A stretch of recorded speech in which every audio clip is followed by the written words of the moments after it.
Good evening, everyone. I hope that today was not too hard on you guys. I know that it was hard to get back into the groove of things after spring break. We were so used to having a nice mental break, and then now we're back into the swing of things. But also keep in mind two things that there are only 3 big lessons for the week. So today was one, tomorrow and Thursday. You have Friday as a catch-up day, just in case you didn't get all of your work done if you were focusing on something that you struggled with more today. And that what was I gonna say? Oh, the lectura for Spanish tomorrow is the same. So you've already read it. We're just going to do some more activities with it. And I hope that you like that tic-tac-toe game because I thought it was a really fun idea. We're going to continue with Despero. Yesterday we left off on chapter 17, and we're going to continue with chapter 18. So it's called Confessions. I'm really intrigued by that title, but remember that yesterday when we left off, we saw Roscuro the rat, who crashed the king's party with the queen and the Princess P. And at the time when the author wrote that, she said that soon a mouse was going to be born upstairs. So that was before Despero was born, I believe.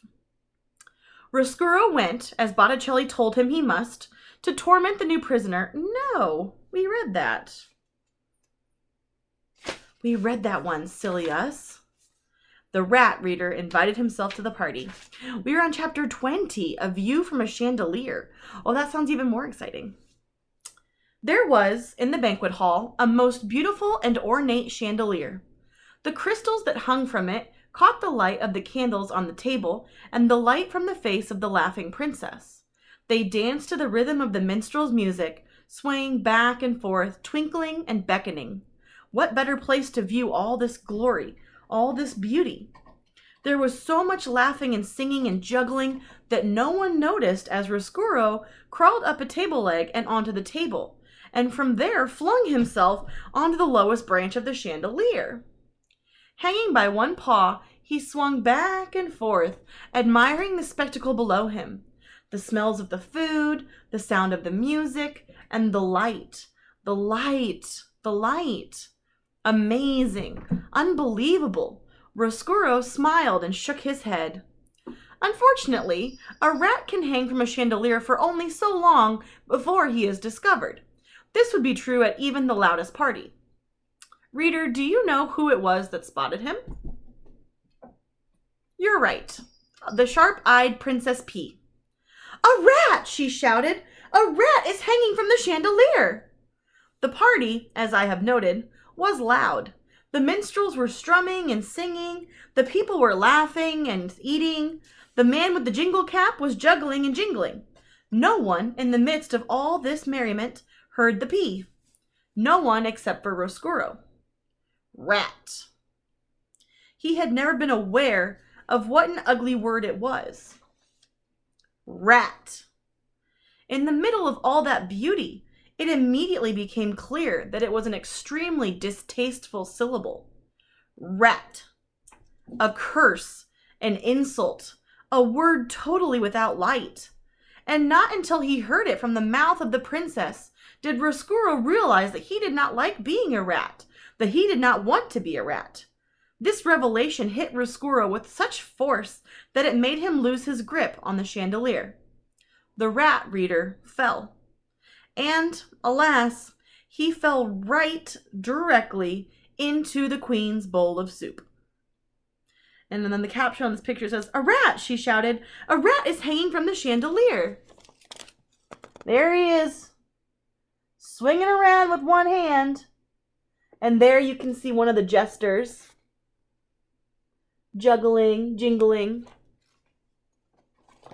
I wonder if the queen's going to see him. Chapter 21, The Queen's Last Words. Ooh, that sounds ominous. I just got chills. The queen loved soup. She loved soup more than anything in the world except for the Princess P and the king. And because the queen loved it, soup was served in the castle for every banquet, every lunch, and every dinner. And what soup it was! Cook's love and admiration for the queen and her palate moved the broth that she concocted from the level of mere food to a high art.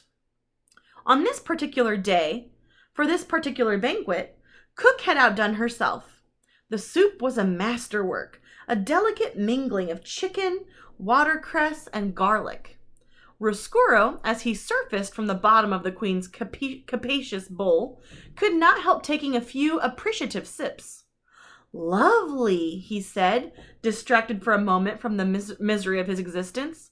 "Delightful." "See!" shouted the pea. "See!" She stood. She pointed her finger right at Roscuro. "It is a rat! I told you that it was a rat. He was hanging from the chandelier, and now he's in Mama's soup."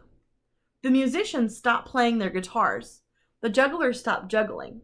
The noble people stopped eating. The queen looked at Roscuro. Roscuro looked at the queen. Reader, in the spirit of honesty, I must utter a difficult and unsavory truth. Rats are not beautiful creatures. They are not even cute. They are really rather nasty beasts, particularly if one happens to appear in your bowl of soup with pieces of watercress clinging to his whiskers. There was a long moment of silence, and then Roscuro said to the queen, "I beg your pardon."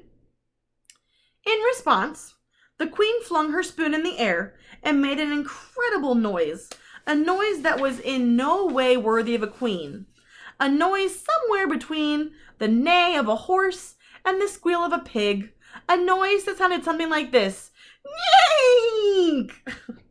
And then she said, "There is a rat in my soup." The queen was really a simple soul, and always, her whole life, had done nothing except state the overly obvious. She died as she lived. "There is a rat in my soup," were the last words she uttered. She clutched her chest and fell over backwards. That kind of reminds me of Despero's mom, where she's super dramatic. She clutched her chest and fell over backward. Her royal chair hit the floor with a thump, and the banquet hall exploded. Spoons were dropped. Chairs were flung back. Can you not eat that? Binks is trying to eat my computer cord. "Save her!" thundered the king. "You must save her!" All the king's men ran to try and rescue the queen. Roscuro climbed out of the bowl of soup. He felt that, under the circumstances, it would be best if he left. As he crawled across the tablecloth, he remembered the words of the prisoner in the dungeon, his regret that he did not look back at his daughter after he left her. And so Roscuro turned. He looked back. And he saw that the princess was glaring at him. Her eyes were filled with disgust and anger. "Go back to the dungeon," was what the look she gave him said. "Go back into the darkness where you belong." This look, reader, broke Roscuro's heart. Do you think that rats do not have hearts? Wrong. All living things have a heart, and the heart of any living thing can be broken. If the rat had not looked over his shoulder, perhaps his heart would have not broken. And it is possible, then, that I would not have a story to tell. But, reader, he did look. I feel bad for him. He was kind of ugly. Do you remember that picture I showed you? Look at this picture of him with a spoon on his head. It's kind of funny, but he is not cute, like Despero, the tiny mouse. Chapter 22. He puts his heart together again. Roscuro hurried from the banquet hall. "A rat," he said. He put a paw over his heart. "I am a rat, and there is no light for rats. There will be no light for me." The king's men were still bent over the queen. The king was still shouting, "Save her! Save her!" And the queen was still dead, of course, when Roscuro encountered the queen's royal soup spoon lying on the floor. "I will have something beautiful," he said aloud. "I am a rat, but I will have something beautiful. I will have a crown of my own." He picked up the spoon. He put it on his head. "I will have something beautiful. I will have revenge." Oh, it says that on the picture, but not in the text yet. That's him with his crown, his spoon crown. And he's going to get revenge. "Yes," said Roscuro. "I will have something beautiful, and I will have revenge. Both things. Somehow." There are those hearts, reader, that never mend again once they are broken. Or, if they do mend, they heal themselves in a crooked and lopsided way, as if sewn together by a careless craftsman. Such was the fate of Chiaroscuro. His heart was broken. Picking up the spoon and placing it on his head, speaking of revenge, These things helped him put his heart together again. But it was, alas, put together wrong. "Where is the rat?" shouted the king. "Find that rat!" "If you want me," muttered Roscuro as he left the banquet hall, "I will be in the dungeon in the darkness." Chapter 23. Consequences. There were, of course, dire consequences of Roscuro's behavior. Every action, reader, no matter how small, has a consequence. For instance, the young Roscuro gnawed on Gregory the jailer's rope, and because he gnawed on the rope, a match was lit in his face, and because a match was lit in his face, his soul was set afire. The rat's soul was set afire, and because of this, he journeyed upstairs, seeking the light. Upstairs, in the banquet hall, the Princess Peace spotted him and called out the word rat, and because of this, Roscuro fell into the queen's soup, and because the rat fell into the queen's soup, the queen died. You can see, can't you, how everything is related to everything else? You can see quite clearly how every action has a consequence. For instance, if reader, you will indulge me and allow me to continue this meditation on consequences, because the queen died while eating soup, the heartbroken king outlawed soup. And because soup was outlawed, so were all the instruments involved in the making and eating of soup, spoons and bowls and kettles. These things were collected from all the people of the kingdom of Dor, and they were piled in the dungeon. Can you imagine that? Outlawing soup? I would have no reason to go to Panera anymore. And because Roscuro was dazzled by the light of one match, and journeyed upstairs and fell into the queen's soup, and the queen died, the king ordered the death of every rat in the land. The king's men went bravely into the dungeon to kill the rats. But the thing about killing a rat is that you must first find a rat. And if a rat does not want to be found, reader, he will not be found. The king's men succeeded only in getting lost in the dungeon's tortuous mazes. Some of them, in fact, did not ever find their way out again and died there in the dark heart of the castle. And so, the killing of all rats was not successful. And in desperation, King Philip declared that rats were illegal. He declared them outlaws. This, of course, was a ridiculous law, as rats are outlaws to begin with. How can you outlaw an outlaw? It is a waste of time and energy. But still, the king officially decreed that all rats in the kingdom of Dor were outlaws and should be treated as such. When you are a king, you may make as many ridiculous laws as you like. That is what being a king is all about. But, reader, we must not forget that King Philip loved the queen, and that without her he was lost.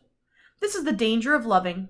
No matter how powerful you are, no matter how many kingdoms you rule, you cannot stop those you love from dying. Making soup illegal, outlawing rats, those things soothed the poor king's heart. And so we must forgive him. And what of the outlawed rats? What of one outlawed rat in particular? What of Chiaroscuro? In the darkness of the dungeon, he sat in his nest with the spoon atop his head. He set to work fashioning for himself a kingly cape made of a scrap of the red tablecloth. And as he worked, one old one-eared Botticelli Rimorso sat next to him, swinging his locket back and forth, saying, "You see what comes from a rat going upstairs? I hope that you learned your lesson. Your job in this world is to make others suffer." "Yes," muttered Roscuro. "Yes, that is exactly what I intend to do. I will make the princess suffer for how she looked at me." So he feels mad at the princess because she made him realize he was a rat and made him feel bad about himself. So when it says that she broke his heart, it wasn't like how Despero's in love with her. It means that she hurt his feelings and broke his heart that way. Interesting. And as Roscuro worked and planned, the jailer Gregory held tight to his rope and made his own way through the darkness. And in a dank cell, the prisoner who had once had a red tablecloth and now had nothing, spent his days and nights weeping quietly. High above the dungeon, upstairs in the castle, a small mouse stood alone one evening as his brothers and sisters sniffed for crumbs. He stood with his head cocked to one side, listening to a sweet sound he did not yet have a name for. There would be consequences of the mouse's love for music. You, reader, know already some of those consequences. Because of the music, the mouse would find his way to a princess. he would fall in love. And speaking of consequences, the same evening that Despero stood inside the castle, hearing music for the first time outside the castle, in the gloom of dusk, more consequences drew near. A wagon driven by a king's soldier and piled high with spoons and bowls and kettles was making its way to the castle. And beside the soldier there sat a young girl with ears that looked nothing like